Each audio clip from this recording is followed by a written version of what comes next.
This segment features Ms. Carol Levine, a former family caregiver and the director of the Families and Healthcare Project at the United Hospital Fund, for a special interview on her experiences as a caregiver and how caregivers can find vital information online. Let's take a look. My name is Carol Levine. I work at the United Hospital Fund in New York City. I direct the Families and Healthcare Project at the fund, and I was a family caregiver. I sometimes think I didn't choose to be involved in family caregiving. It chose me because when my late husband was in an automobile accident, actually we were both in the automobile accident in 1990, I became his caregiver. And for 5 years I didn't even know I was a caregiver, but then I realized that this was going to be a very long-term job for me. And so I started doing research about it and became involved professionally. There were so many hard parts about being a family caregiver, but I think the hardest part for me was trying to be my husband's advocate, my husband's support, and trying to maintain a life of my own as an employee, as a worker, as a mother, and later as a grandmother. Putting all of those pieces together was very difficult. And I think for me, one of the hardest parts was dealing with a healthcare system that seemed to have abandoned us because my husband was totally disabled, had a traumatic brain injury, and there were no services for him and nothing for me. So it was a very difficult time. About 6 years into my caregiving experience, I was then working in the field of HIV/AIDS. I realized that it was like the light bulb went off. I said, wait a minute, this is not my fault that I can't manage this as well as I should be able to. It's a problem with the healthcare system that is not set up to recognize what I'm doing as a family caregiver and support either my husband or me. And I came to David Gould at the United Hospital Fund, where I had been a grantee, and I said, something is happening in this healthcare world. A lot of responsibilities are being placed on family caregivers who are untrained. They don't know what they're doing. And I can't be the only one. I said, we really need to find out what's going on. And David and Jim Talon, the president, agreed with me, and we started the Families and Healthcare Project here, not realizing, of course, that we were opening a huge new field of policy, of research, of support for family caregivers. And it's 16 years later, and we're still at it. The Next Step in Care website, I believe, is unique in all of the caregiver websites out there, and many of them are really good. But we took on the task, the difficult task, of providing accurate, up-to-date, easy to understand information about how to navigate the healthcare system.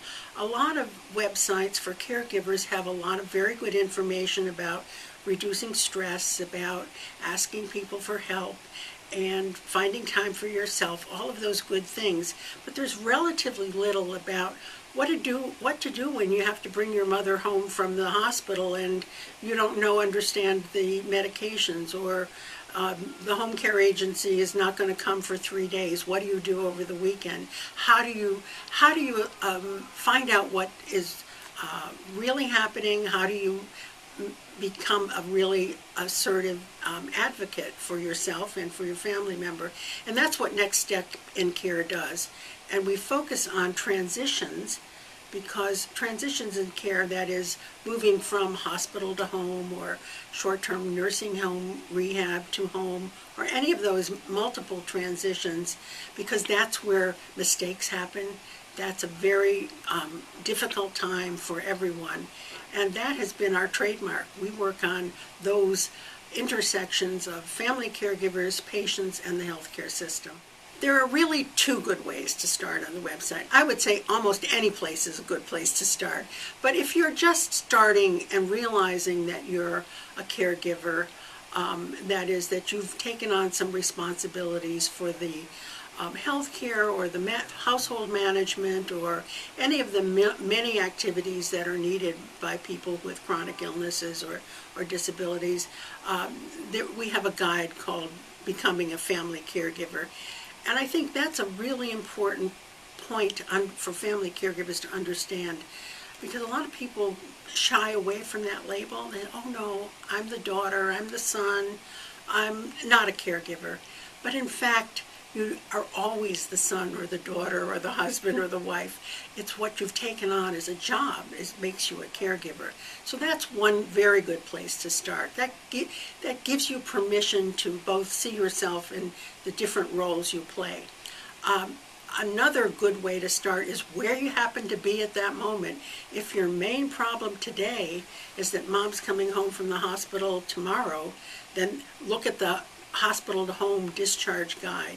If the nurse in the hospital says, oh, we're going to send your mother to a nursing home, and you want to know what that's all about, then look at the guide to short-term nursing home rehab programs. So if you're in a crisis, then look for the guide that helps you through that crisis.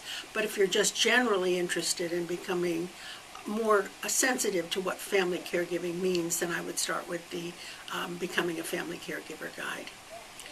I also want to say that the guides are available in English, Spanish, Chinese, and Russian.